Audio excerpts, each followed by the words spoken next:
Hey everybody, it's Crystalline once again. I know I haven't done one of these in a while, but I have to do it when the spirit leads me. And one of the things that I was just thinking about just tonight after I finished watching the movie that was so touching, and is the fact that sometimes as black women, I just want to say this, we often struggle with vulnerability and crying. And I was just thinking about this right now because I had just finished crying from a movie that was so touching. I was just like, oh my gosh, this movie got me going. And I'm just so glad that I was raised by a black woman. That my mom, she's like, let yourself cry. It's all right. It's okay. But one of the things that's disheartening, and especially in my community as a black woman, is that we're oftentimes told not to cry. We're told, oh, be strong constantly. We hear that, be strong, don't cry, that's weakness. And really, it's just a very messed up, jacked up way of thinking, and it's a horrible perspective to put, especially on us, as women, because God made us to be emotional, and you know, crying. That's what clears the soul from all blackness and things that would come to interrupt and clog up. Crying unclogs the soul, and so it's one of the things. If you're raising a young black woman, don't tell her not to cry. Don't tell her constantly, oh, be strong, be strong. There is a time to be strong, and there's a time also to be vulnerable.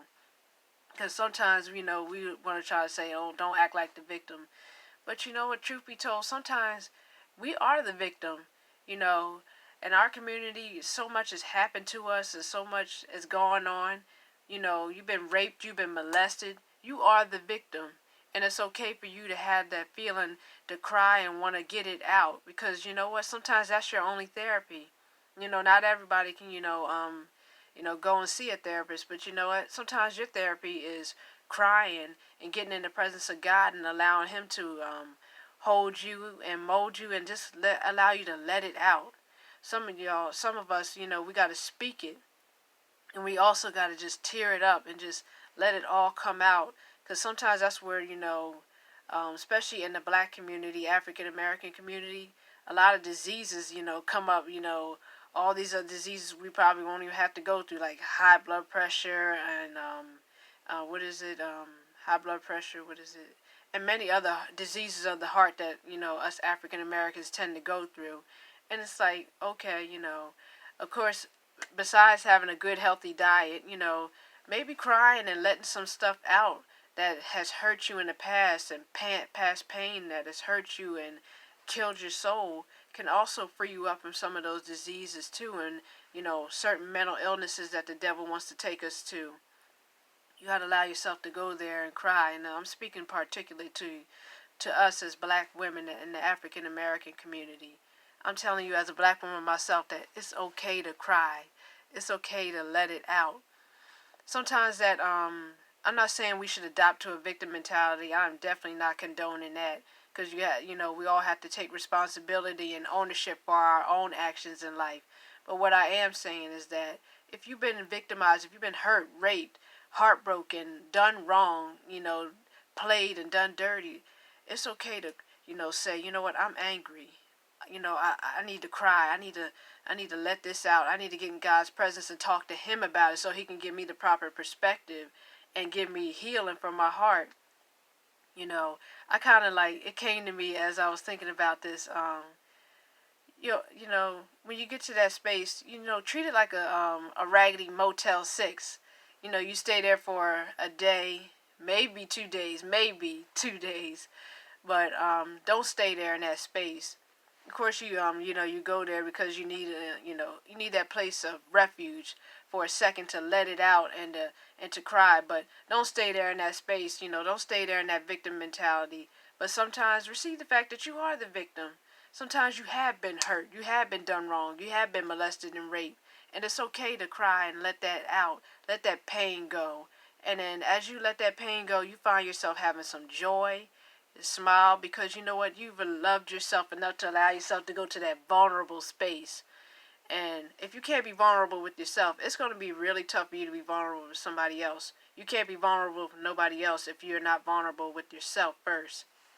So you have to Allow yourself to go to that space. I give you permission. Now you give yourself permission to go to that space of vulnerability and say that you're hurt.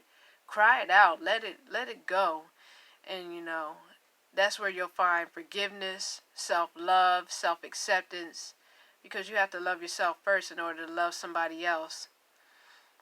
And yeah, just allow yourself to go to that space and, cry it out.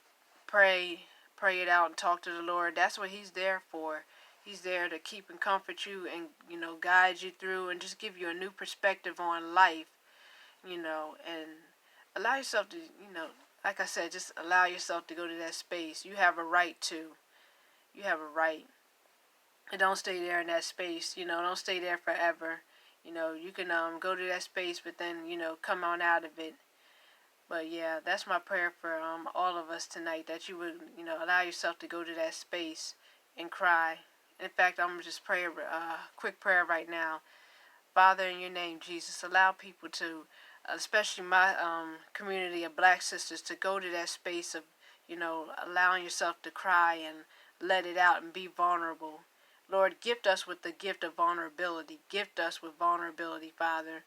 Open us up to that place where we can cry and let it out and even talk to somebody about it and, just get therapy along the way.